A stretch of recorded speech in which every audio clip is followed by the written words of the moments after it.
I was recovering from surgery when I found out my wife had sold the only thing my father left me. She thought I'd be too weak to fight back. She was wrong. My name is Ethan, 45 years old, former civil engineer turned small-scale organic farmer. 4 years ago, after my father passed away, he left me the family farm in upstate New York. 52 acres of land, a modest house, 2 barns, and a legacy that went back 3 generations. My wife, Claire, always hated it. It's a money pit, she'd say.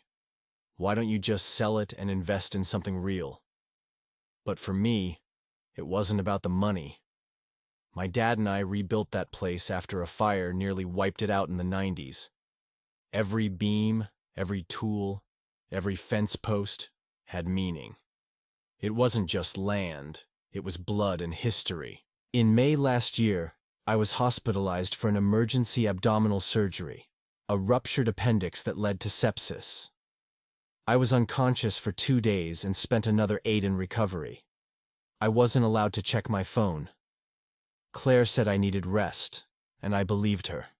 But something felt off when I got home. The gate lock had been changed. When I asked Claire about it, she shrugged. I thought the old one was rusted. I had a guy fix it. Then I noticed my dad's antique tools missing from the shed. My tractor, gone. Livestock, sold off. And worst of all, the for sale sign was no longer there. Not because we'd taken it down, but because it had already worked. Claire casually dropped the bombshell 3 days after I returned home while pouring coffee. "Oh, by the way," she said, like she was talking about the weather. "I sold the farm while you were in the hospital. The deal's already closed." I froze. "What do you mean you sold it? You didn't have that right. It's in my name." She smiled.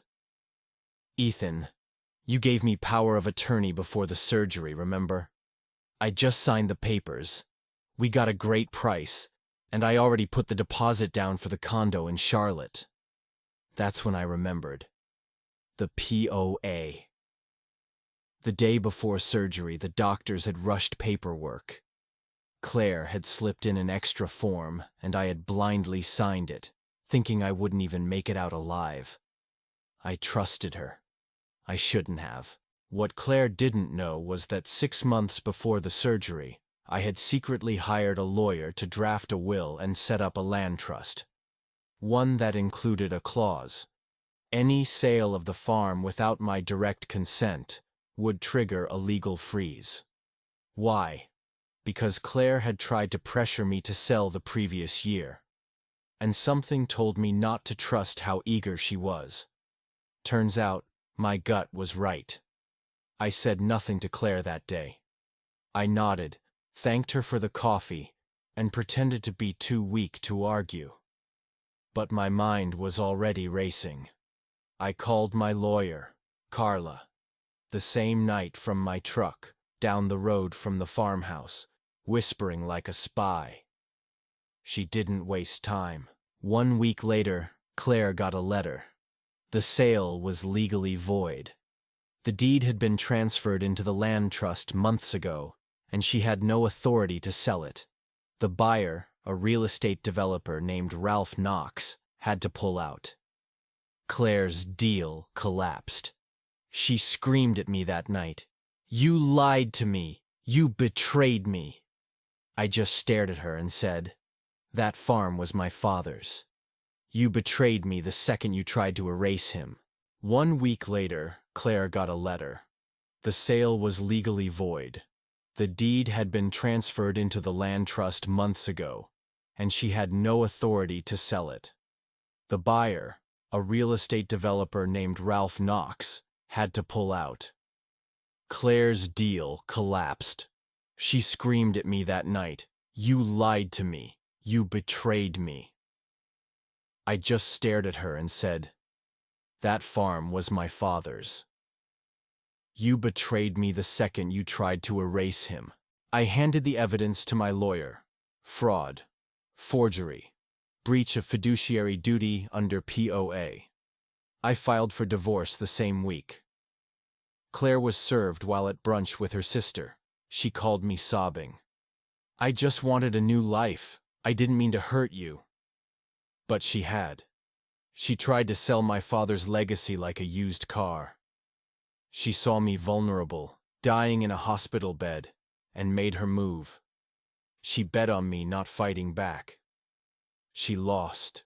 The divorce was finalized 3 months later. The court sided with me on every front. Claire got no part of the farm, no share of my savings, and had to return $33,000 of the consulting fee she'd received. The developer got investigated for shady land deals, and Claire, well, last I heard, she's renting an apartment in Charlotte. As for me, I kept the farm, replaced the tractor, restored my dad's workshop, and built something stronger. Sometimes revenge doesn't need shouting. Sometimes it just needs a signature, a strategy, and the strength to wait. I used to think love meant compromise, but love without respect is just control. My father taught me how to build fences, to protect what mattered. Turns out, I also needed to build boundaries with people who smile while gutting your trust. If there's one thing I've learned, it's this. Don't wait until you're broken to protect your legacy. Whether it's your land, your name, or your peace, guard it. Because when you're vulnerable, the wrong people don't offer help. They see opportunity. And sometimes the best revenge isn't rage. It's being quiet, prepared, and 5 steps ahead.